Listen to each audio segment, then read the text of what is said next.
morning to Hong Kong. As I was formally introduced, my name is Stephen Fairchild. I'm the Chief Creative Officer of Pandora. And I have 30 minutes to talk to you about our company, which actually is 30 years old. So my topic today will be discussing the emotional connection through design, because that is how Pandora has basically grown over the last 30 years, is the emotional connection with women and men through our product.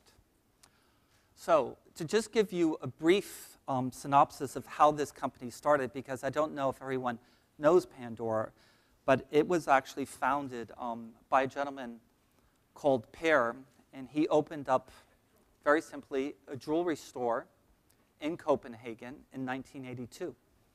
And he began it with his wife, Winnie. And this is really how Pandora started. So it's very important also to have a dream and to start small is how big brands actually become bigger by having a simple idea. And this is how it all started, and that actually was a jewelry store in Copenhagen. So the interesting thing about Per is he basically started by buying jewelry from other companies. And then through his travels, he realized that he wanted to make jewelry for all women of the world. And the way he started is he opened up a factory in Thailand.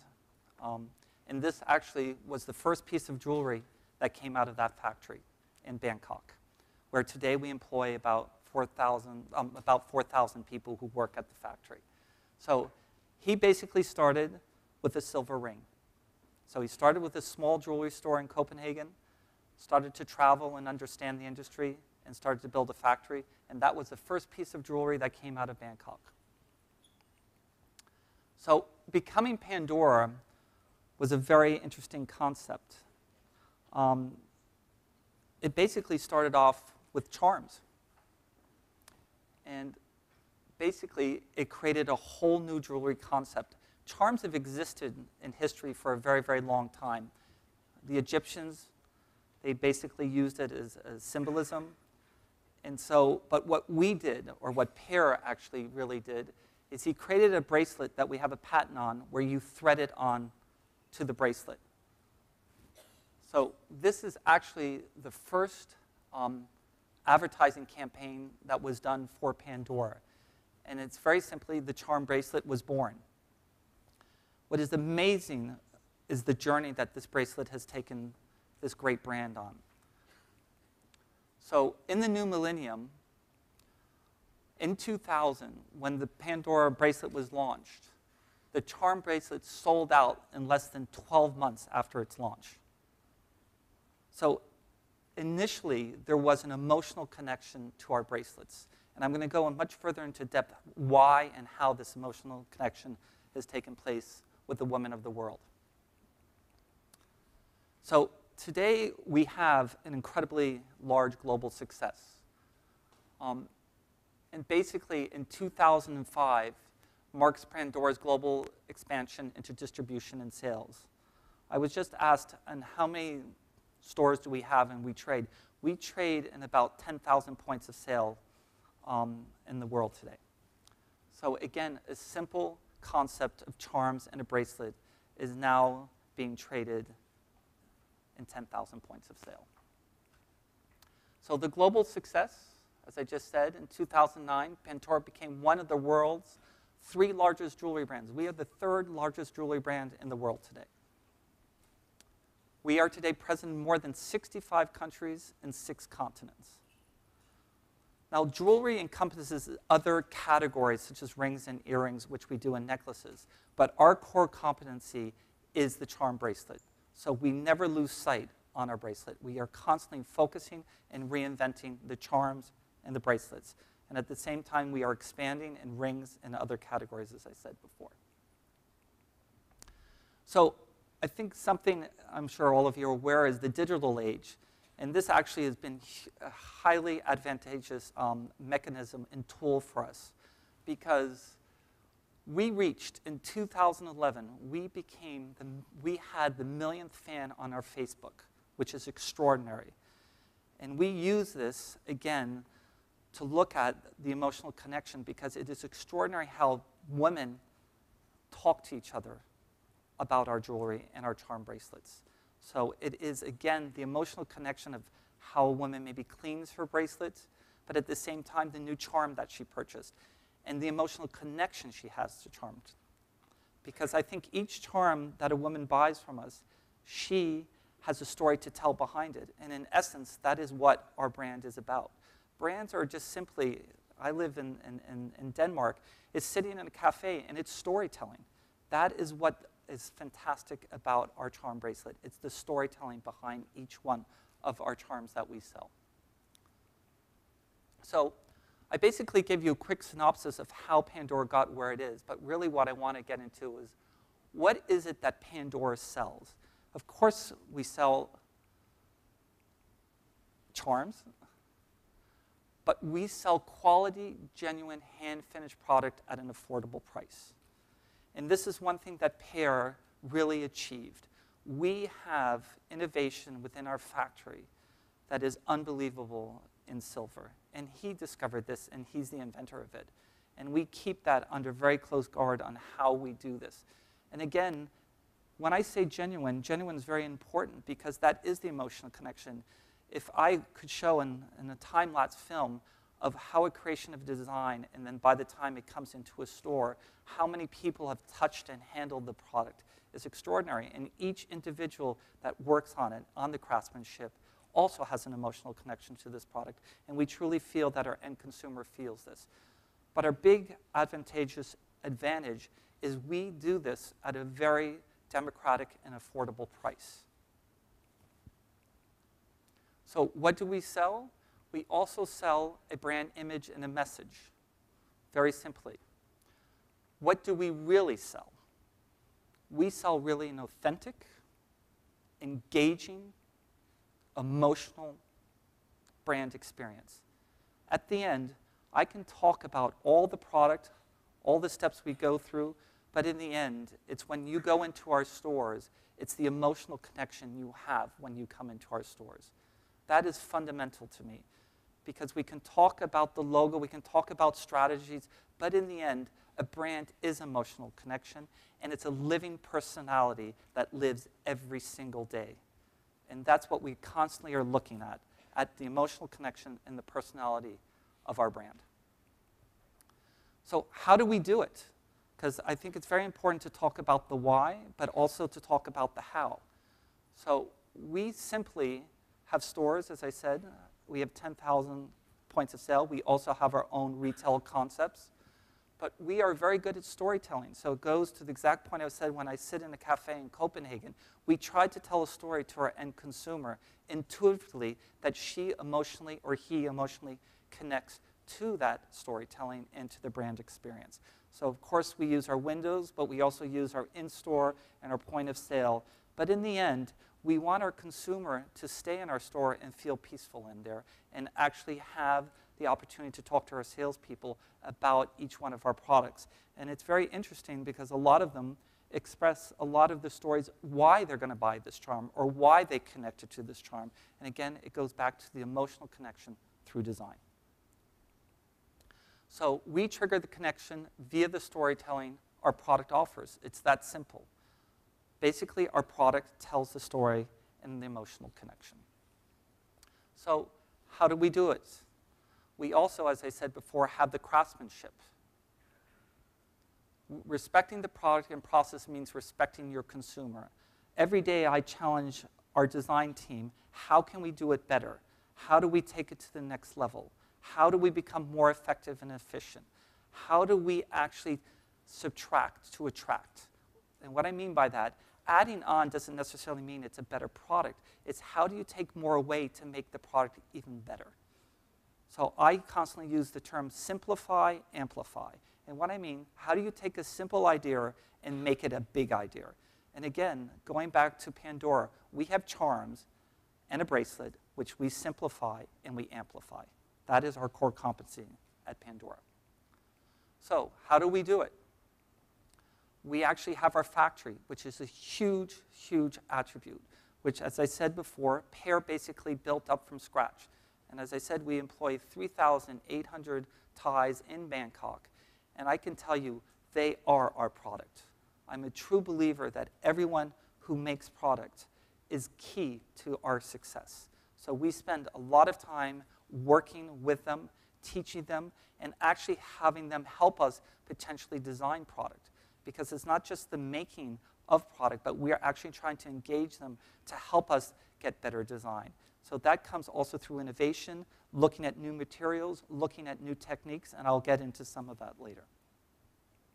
So we have a very effective and efficient production process.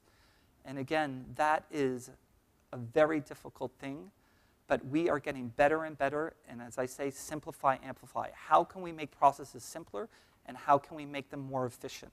So we spend a lot of time in the factory. And for me, from my perspective, I am the Chief Creative Officer. I spend more time in the factory and researching there than I do actually in Copenhagen in the design studio. Because it's the mistakes sometimes in the factories that actually lead to some of the best innovation that we've done to date. So how do we do it? We also have a global design mindset, and this is very important. When you trade in so many countries, yes, we're a global brand, but we also have to be very conscious of the local needs. The United States has very, very different needs than, let's say, Italy, culturally, but also from a design aesthetic. So we are constantly looking at the global mindset. We're constantly looking at the competition. And I look at the competition a lot because I think you can learn from it. Not to copy, but learn. Learn what they're doing bad, but also learn what they're doing well. But we also have to apply it to our DNA, and we're constantly trying to do that and look at what the competition is doing. And a lot of people will say that's strange, but it's important to understand and to learn their processes and to figure out how to do it our way. So how do we do it? We basically do it through product merchandising. That's not visual merchandising, it's product merchandising. So I would say that we spend a lot of time on range architecture and building up our collection from the bottom up. A lot of companies will start from the top down, but we always look at our core business, what is really our best sellers, but also what are our worst sellers. But also we constantly challenge ourselves to try to take the brand forward on what she or he will want without even knowing yet what they want. So again, it's very important to do the product merchandising from a price build-up, from a material perspective, from the gold, the silver, also from stones. So it's constantly looking at a product merchandising matrix that is quite complicated when you trade in so many countries. But it's very, very important on how we bring our product to market. So how do we also do it? We actually use online and offline dialogue. This is really so important to us today. And I think that Pandora is really on the forefront of this.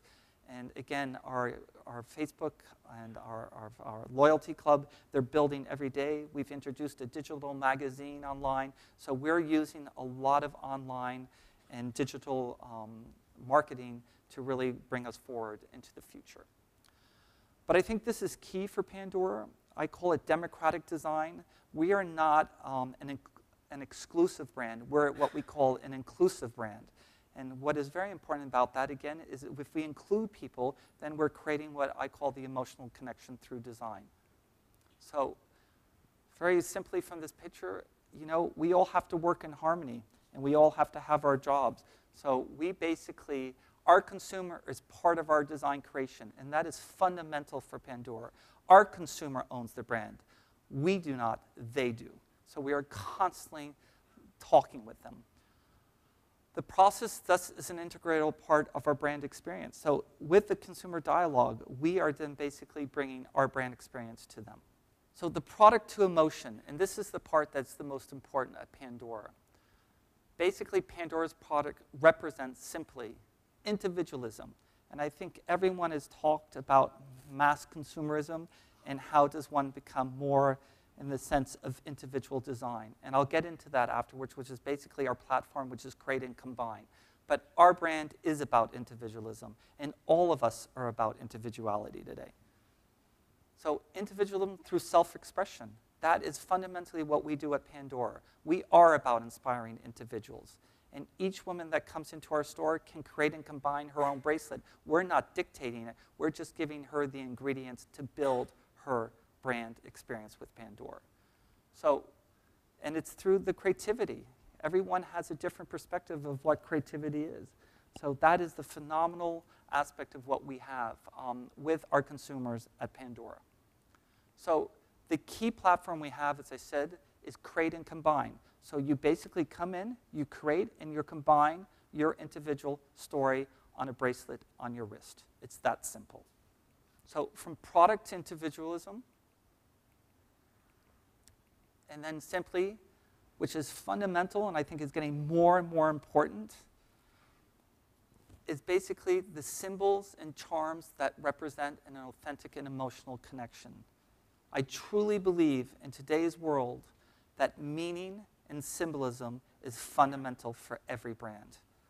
So we are constantly researching what is the meaning today for people. And of course, there are different meanings for every individual, but we are very, very focused on this. So again, the create and combine is use of meaningful symbols and charms that are relevant to social tendencies and interest. We are constantly looking at this. So, and we look at it in the forefront. We're constantly looking, what are the social things that will be going on 5 years from now? And then we try to break it down into what we call megatrends, and then we try to dissect those megatrends into our brand DNA. So this is the constant research that we do in the design team, but not just the design team, with the marketing team, with the visual merchandising team, that we align with a very clear concept to market, with a very clear story to tell on our deliveries. So the create and combine, again, use of symbols and charms that represent authentic with symbolic meaning. This is very, very important, especially in the Asian market. I think you have a lot of meanings and symbols that represent. But we try to do this on a global perspective. So this is really the essence of the emotional connection through symbolism and meaning to our end consumer. So the outcome is very, very simple. Pandora is not about a logo. It's not about a strategy. It is simply about an emotional connection that our consumers own. End of story. So on conclusion, it's very simple. Subtract equals attract.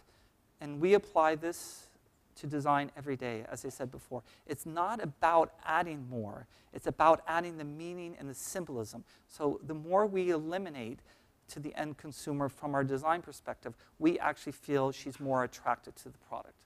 At the same time, as I went through you with the factory, the craftsmanship that we have, the genuinity, and again, the genuinity has meaningfulness to it, that it's been touched by so many people, has such an important to enrich the product. And then simply, the execution is fundamental. You can have great innovation and great product, but you have to have, in my opinion, effortless execution that when the consumer comes into the store, he or she is completely engaged. That is simply what Pandora's brand is about. And just to conclude on this, this is a new charms that we introduced. Actually, it's in store as I speak right now for the Christmas. It's actually pavé. It's 94 set stones in a charm that have been hand set into this charm at an incredibly affordable price. So this takes a lot of time and effort, and again, that's the subtract equals attract. So to do that took us a long time to get to that technique. So we spent relentless days trying to get there. The second thing, this is craftsmanship. So it's actually 94 set stones. There are not a lot of people that can do that at the price that we do, and yet it's engaged and to the end consumer. So in essence, Pandora is an emotional connection through design. Thank you.